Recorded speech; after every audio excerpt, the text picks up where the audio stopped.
Hi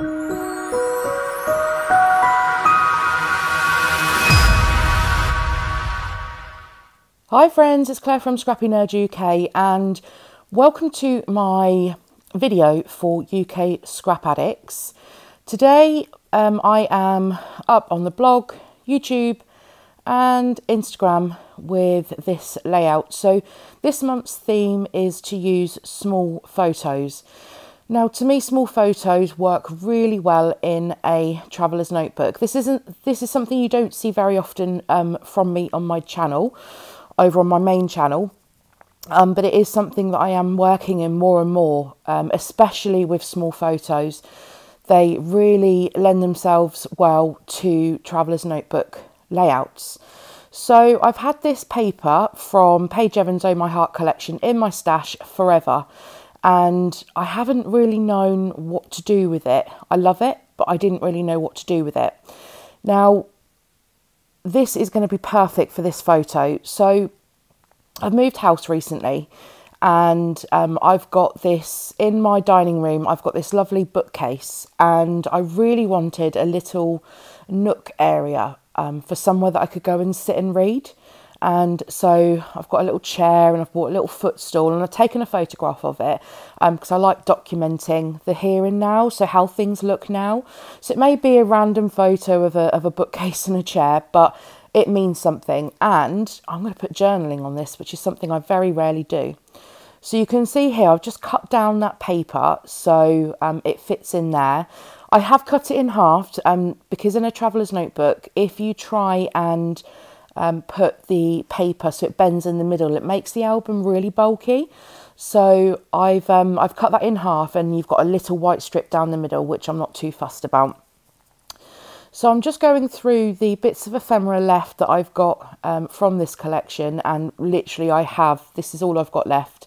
So I know there's bits in here, and the reason I wanted to use this collection is I know there are bits in here about books. So I'm just sifting through and that little piece of ephemera there that says books and more books is going to be my title.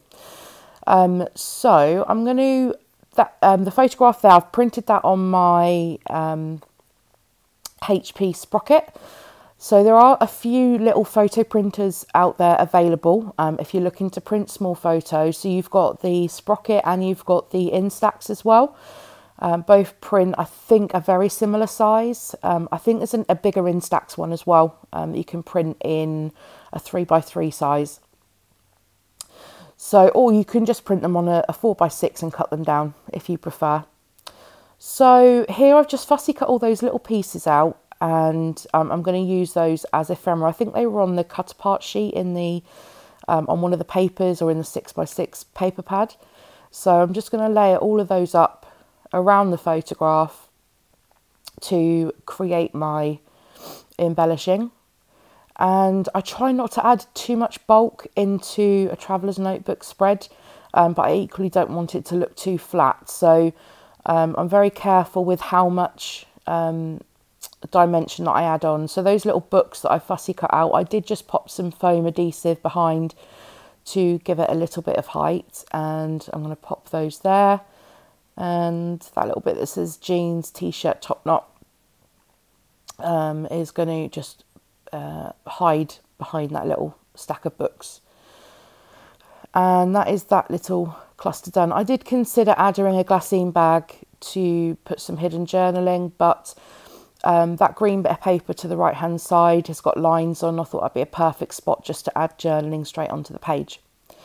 So I've got this little chipboard piece, again from the same collection, trying to just use up those last few bits, and it's going to make it onto this layout. Again, I don't tend to use chipboard on a traveller's notebook page just purely because of the thickness, but as long as you don't add too much into the book, it's not too much of a problem. So yeah, that books and more books is going to be my title, and it doesn't stand out enough for me. So just a little tip, just to go around it with a black marker and give it some faux stitching, or just draw around a black messy border, or any other colour that you want to use would work well.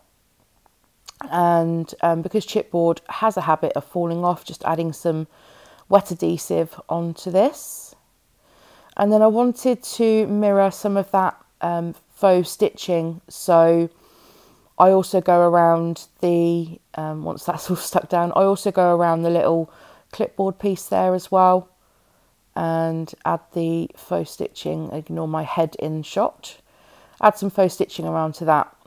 So this is where I add my journaling in. As I said, those lines that are on that bit of paper there work perfectly as a journaling spot.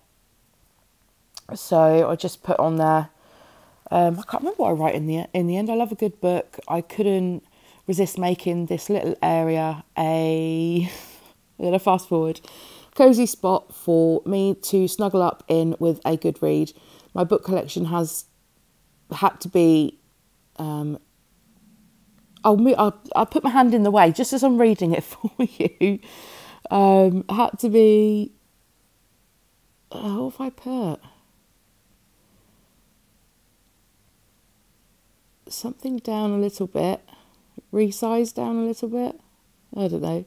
And I kept only the good ones. Anyway, you can see detailed shots of these on the blog if you want to read that. I can't see it on such a small screen whilst I'm editing, so sorry about that. So I'm just adding in these little flowers here. One thing I do add as well that you don't see in the video after I stopped filming is I did add in some thread, some pink and yellow thread to the top left and the bottom right of the photo, just to add in some more interest. And then I'm just going through the Page Evans sticker book to see if there's anything else that I'd like to add in from here. And it's just a little tiny word sticker goes on. So thank you very much for watching. Please give this video a thumbs up. If you're watching on my channel, don't forget to head over onto UK Scrap Addicts, and the reverse. I'll leave all links in the comments down below. So any comments, I'll respond, and subscribe and all that jazz. And I'll see you next time. Bye.